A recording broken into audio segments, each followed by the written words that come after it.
साथियों, अगर आप लोग रेलवे ग्रुप डी में जॉब करना चाहते हैं, रेलवे ग्रुप डी में आप लोग सिलेक्शन चाहते हैं, तो ये वीडियो आप लोगों के लिए बहुत ही ज़्यादा महत्वपूर्ण होने वाली है। क्योंकि इस वीडियो में मैं आप लोगों को बताऊंगा कि आप लोग रेलवे ग्रुप डी के लिए प्रिपरेशन कैसे करें, अंतिम समय में आप लोगों को कौन कौन से चैप्टर देखना है, साइंस में क्या पढ़ना है, रीजनिंग में क्या पढ़ना है, मैथमेटिक्स में क्या पढ़ना है, करंट अफेयर में क्या पढ़ना है और जीके में क्या पढ़ना है, जिससे कि आप सीमित समय में ज़्यादा से ज़्यादा नंबर प्राप्त कर सकते हैं।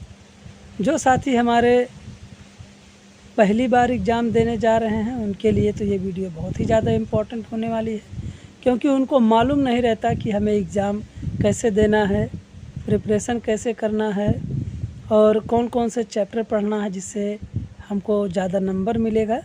और जो साथी हमारे 1-2 बार एग्ज़ाम दे दिए हैं, तो उनको मालूम है कि हमको क्या पढ़ना है, कहाँ हमारी गलती होती है, वो अपनी गलतियों को सुधार करके इस बार अवश्य सेलेक्ट हो जाएंगे। तो जिन भाइयों का एग्ज़ाम डेट आ चुका है, जिनका एडमिट कार्ड जारी हो चुका है या जिनका सिटी इन्फॉर्मेशन जारी हो चुका है, तब उनके पास बहुत कम समय बचा हुआ है। तो अब कम समय में ऐसे कौन से कंटेंट हम पढ़ें जिससे कि एग्ज़ाम में हमको ज़्यादा हेल्पफुल हो जाए और आप लोग भी मेरी तरह एक दिन रेलवे में एम्प्लॉय के तौर पर काम करें। तो चलिए, सबसे पहले मैं आप लोगों को मैथमेटिक्स से संबंधित कुछ इम्पॉर्टेंट चैप्टर बताता हूँ। उसको अगर आप लोग कंप्लीट करते हैं तो मैथमेटिक्स में जो आपके नंबर होंगे वो बेहतर हो सकते हैं। सबसे पहले तो मैथमेटिक्स जब आप लगाएं तो उसमें ध्यान रखिए कि सबसे पहले आपको सिंप्लीफिकेशन लगाना है। उसमें से आपको 1 नंबर या 2 नंबर आराम से मिलता है। उसके बाद एलसीएम और एचसीएफ लगाना है। उसके बाद में आप लोगों को लगाना रहेगा चक्रवृद्धि ब्याज, साधारण ब्याज, लाभ हानि के बाद आपको कार्य समय लगाना है, जिसमें पानी टंकी भी आ जाती है, मिश्रण लगाना है। उसके बाद आप लोगों को एडवांस में चलेंगे तो आपको त्रिभुज, चतुर्भुज, वृत्त, लंब, वृत्तीय बेलन, शंकु और मेंसुरेशन से संबंधित आपको गोला, ये चैप्टर देखना है। इसके साथ साथ आप लोगों को क्षेत्रमिति में पढ़ना है चतुर्भुज, आयत, समलंब चतुर्भुज, समद्विबाहु त्रिभुज, समबाहु त्रिभुज, ये सब चीज़ें आप लोगों को देखना है। इसके साथ साथ आपको त्रिकोणमिति में पढ़ना है। त्रिकोणमिति में आपको सभी जितने भी त्रिकोणमिति के वैल्यू होते हैं उनको याद रखना है और त्रिकोणमिति से संबंधित आपको 4 से 5 क्वेश्चन ज़रूर मिलेंगे। तो आपको त्रिकोणमिति भी कंप्लीट करना है। उसमें आपको वैल्यू दे करके उसको सॉल्व करने के लिए दिया जाएगा, जैसे tan theta, cos theta, sec theta, इस तरह से आपको वैल्यू दी जाएगी, फिर उसको सॉल्व करना है। इसी के साथ साथ आपको हाइट एंड डिस्टेंस भी देखना है, इससे भी क्वेश्चन पूछे जाते हैं। पाई चार्ट तो आपको ज़रूर पढ़ना है, क्योंकि इससे 2 क्वेश्चन फिक्स रहते हैं। तो पाई चार्ट आप लोगों को कंप्लीट करना है। ये तो हो गए कुछ इम्पॉर्टेंट चैप्टर जिससे आप लोगों को रेलवे ग्रुप डी में क्वेश्चन देखने को मिलेंगे ही मिलेंगे। अगर इतने चैप्टर आप कंप्लीट करते हैं तो निश्चित रूप से आपको 20+ नंबर आराम से मिल जाएगा, क्योंकि इतने चैप्टर से ही खास करके क्वेश्चन पूछे जाते हैं। अब आगे अगर हम रीजनिंग की बात करें तो रीजनिंग में आप लोगों को कोडिंग डिकोडिंग ज़रूर पढ़ना है। उसमें आपको कथन निष्कर्ष, कथन तर्क, वेन डायग्राम, उसके बाद में फिगर काउंटिंग, ब्लड रिलेशन और इसके साथ साथ आप लोगों को देखना है फिल इन द ब्लैंक्स, जिसमें आपको कुछ लेटर्स गैप रहते हैं उसको देखना है। और उसके बाद में आपको सीटिंग अरेंजमेंट देखना है। सीटिंग अरेंजमेंट भी सिंपल क्वेश्चन देता है। और डायरेक्शन देखना है, दिशा दूरी जिसमें आपको मिलेगा उसको आपको लगाना है। जितने इम्पोर्टेंट चैप्टर हैं मैं उसी को आप लोगों को बता रहा हूँ, जिससे कि आपको अच्छा नंबर आए। आपको पढ़ाना तो सभी है, लेकिन जो इम्पोर्टेंट चैप्टर हैं जो आप लास्ट समय में पढ़ना चाहते हैं वो इम्पोर्टेंट है कि लास्ट समय में आप लोग कौन सा चैप्टर पढ़ें कि उसमें नंबर मिले आपको। तो इन सब चैप्टर्स को आपको देखना है। उसके साथ साथ आपको कैलेंडर भी पढ़ना है, कैलेंडर से भी क्वेश्चन पूछा जाता है। डाइस पढ़ना है, डाइस से भी क्वेश्चन पूछे जाते हैं। और इसमें आपको फिगर काउंटिंग तो मैंने आपको बता ही दिया। तो इतने क्वेश्चन आप लोगों को देखना है। अगर हम साइंस की बात करें साथियों, तो साइंस में आप लोगों को सबसे पहले अम्ल क्षार एवं लवण वाला चैप्टर एक एक लाइन पढ़ना है।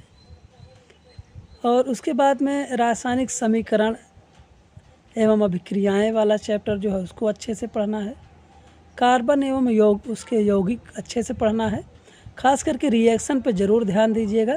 रिएक्शन से संबंधित रेलवे ग्रुप डी में ज़्यादा क्वेश्चन पूछे जाते हैं। उसके बाद आप लोगों को पीरियोडिक टेबल पढ़ना है।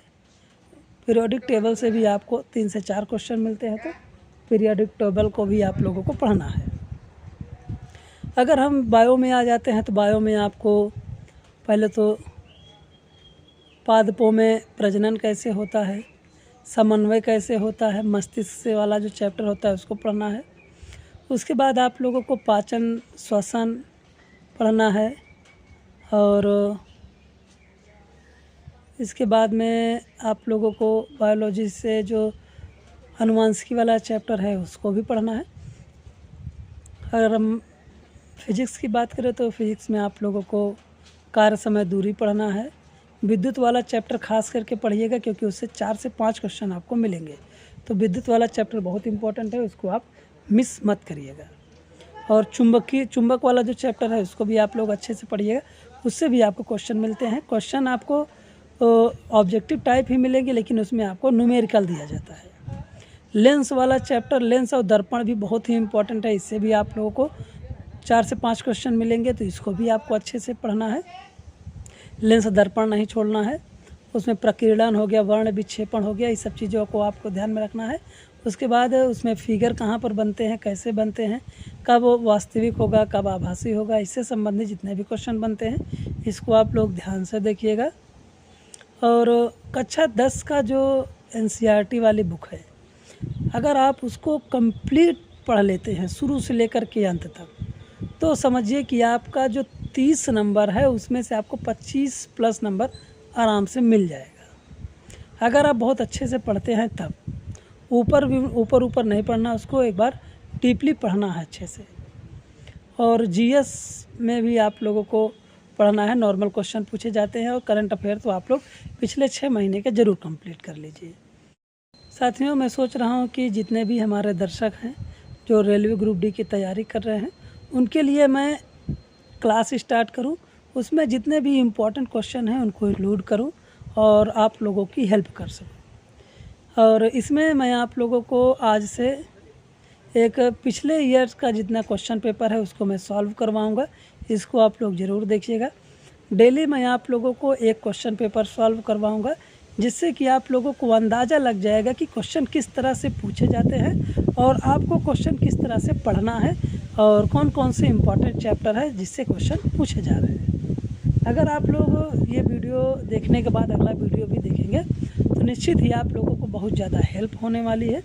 और कहीं पर भी आपको मैथ से संबंधित, रीजनिंग से संबंधित, साइंस से संबंधित परेशानी होती है तो आप लोग कमेंट करके ज़रूर बताइएगा और मैं आपको ज़रूर हेल्प करूँगा, क्योंकि मैं जिस तरह से सिलेक्ट होकर के आया हूँ उसी तरह से आप लोगों को भी मैं सिलेक्ट करवाऊँगा।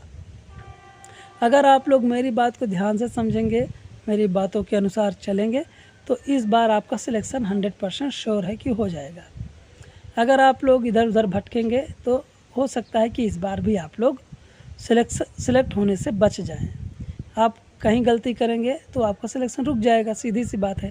क्योंकि लास्ट समय बच्चे बहुत ज़्यादा घबराते हैं, बहुत तेज़ बच्चे भी एग्ज़ाम के समय फेल हो जाते हैं और बहुत कमज़ोर बच्चे भी एग्ज़ाम के समय अपना कंसंट्रेशन बना करके एग्ज़ाम को क्वालिफाई कर लेते हैं। तो आप लोगों को अपना कंसंट्रेशन बनाना है, घबराना नहीं है। घबराएंगे जब आप तो चीज़ें आपको याद नहीं होंगी। आप एक ही चीज़ को कई बार पढ़ेंगे फिर आप भूल जाएंगे, क्योंकि आपके अंदर घबराहट रहेगी। तो आपको घबराना नहीं है, जो आपको अच्छे से तैयार है उसी को आप रिवाइज़ करते रहिए और नई चीज़ों को खास करके लास्ट समय में पढ़ने से बचना चाहिए। अगर नई चीज़ें अगर आप लोग पढ़ेंगे तो उसमें आपको समझ में नहीं आएगा, दिमाग डिस्टर्ब होगा। तो नई चीज़ों को आप लोगों को पढ़ने से थोड़ा बचना चाहिए। जितना मैंने बताया उतना अगर आप पढ़ेंगे तो आपका सिलेक्शन हो जाएगा।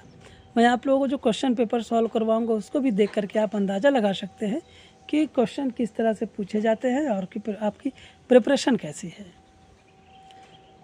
और मैथ से संबंधित मैं आप लोगों को डेली वीडियो अपलोड करूंगा जिसमें सारे इम्पोर्टेंट क्वेश्चन इंक्लूड रहेंगे। चैप्टर वाइज ही पढ़ाऊंगा। चैप्टर वाइज में जो क्वेश्चन आपको रेलवे ग्रुप डी पूछेगा वो क्वेश्चन आपको बताऊंगा कि उसी टाइप के क्वेश्चन आपको मिलेंगे। उसके संख्या चेंज हो सकते हैं लेकिन क्वेश्चन का टाइप सेम रहने वाला है। ये आपको याद करके चलना है। और अगर आप लोगों को लगता है कि आपको मेरे वीडियो से हेल्प हो सकती है तो चैनल को सब्सक्राइब करके रखिएगा। जैसे ही मैं आप लोगों को वीडियो अपलोड करूं इन्फॉर्मेशन तुरंत मिल जाए।